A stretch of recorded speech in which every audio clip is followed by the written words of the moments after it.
तो दोस्तों कक्षा 9 अर्धवार्षिक परीक्षा 2024-25 का ऑब्जेक्टिव का हल लेकर मैं आपके सामने आया हूं केबी सर। तो दोस्तों चले करते हैं हम इस प्रश्न को हल। प्रश्न नंबर 1, सही विकल्प चुनकर लिखिए। अपरिमेय संख्या का दशमलव निरूपण सदैव होता है, तो ये होता है फ्रेंड्स अनवसानी और अनावर्ती। ऑप्शन नंबर डी इसका सही आंसर होगा, ऑप्शन नंबर डी। शून्य बहुपद की घात है, तो शून्य बहुपद की घात परिभाषित नहीं है, तो इसका भी ऑप्शन नंबर डी सही आंसर होगा।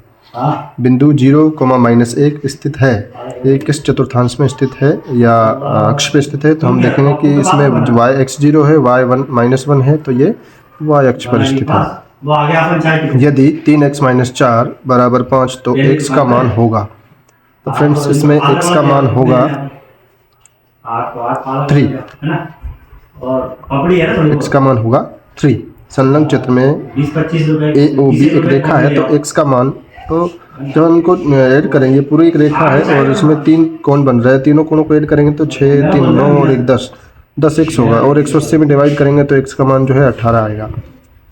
और प्रश्न नंबर 6, त्रिभुज ABC में AB बराबर AC और कोण B बराबर 30 डिग्री है, तो तब कोण C का मान।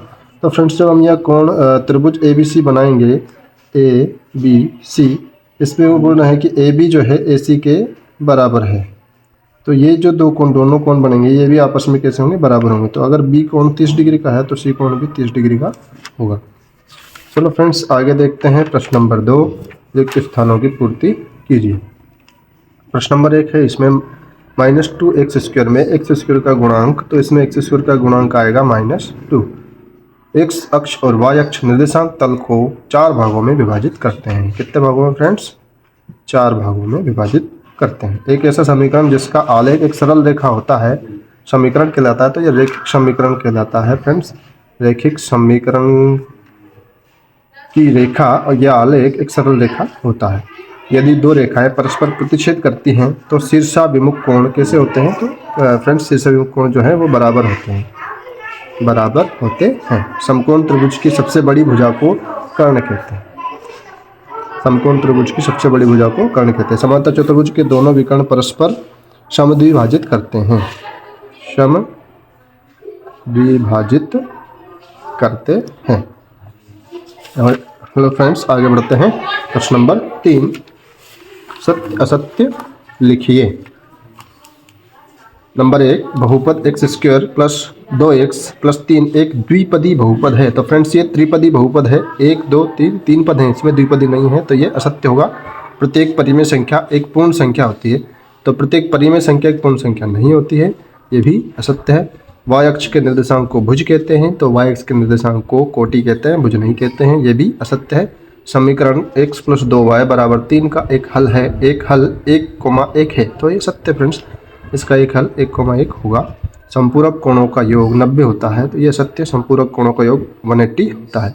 सर्वांगसम त्रिभुज में संगत भाग बराबर होते हैं, तो बिल्कुल सत्य फ्रेंड, सर्वांगसम त्रिभुज में संगत भाग बराबर होते हैं। प्रश्न नंबर 4 देखते हैं।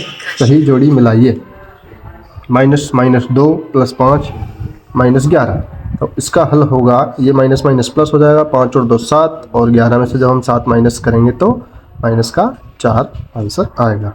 -6 × 1/2, तो इसका आंसर आएगा फ्रेंड्स -3। 80 का 1/4, तो ये होता है 20। 0.62 × 0.05, जब हम इंटू करेंगे तो इसका आंसर आएगा 0.031। 60 का 25% जो है फ्रेंड्स वो होगा आपका 15, और 15% को भिन्न रूप में जब लिखेंगे तो 3/20 आंसर आएगा। तो हम इसको अगर नंबरिंग देंगे तो ये हो जाएगा फर्स्ट, और ये हो जाएगा हमारा सेकंड, और ये हो जाएगा थर्ड, ये हो जाएगा फोर्थ, और ये हो जाएगा हमारा फिफ्थ, और ये हो जाएगा सिक्स्थ। ओके फ्रेंड्स आगे बढ़ते हैं। प्रश्न नंबर 5, एक शब्द या वाक्य में उत्तर लिखिए। प्रत्येक रैखिक बहुपद के कितने शून्यक हो सकते हैं? तो रैखिक बहुपद का एक ही शून्यक होता है।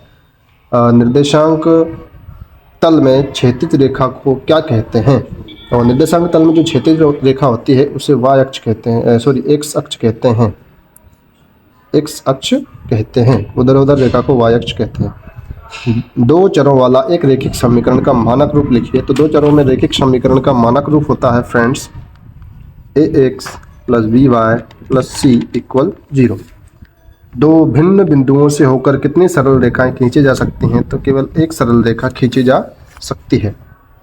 वृत्त की परिभाषा लिखिए। तो वृत्त की परिभाषा होगी फ्रेंड्स, एक निश्चित बिंदु से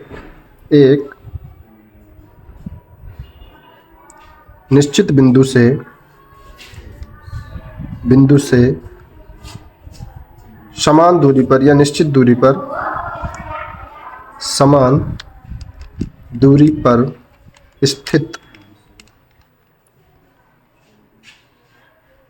बिंदुओं का पथ वृत्त कहलाता है। वृत्त कहलाता है।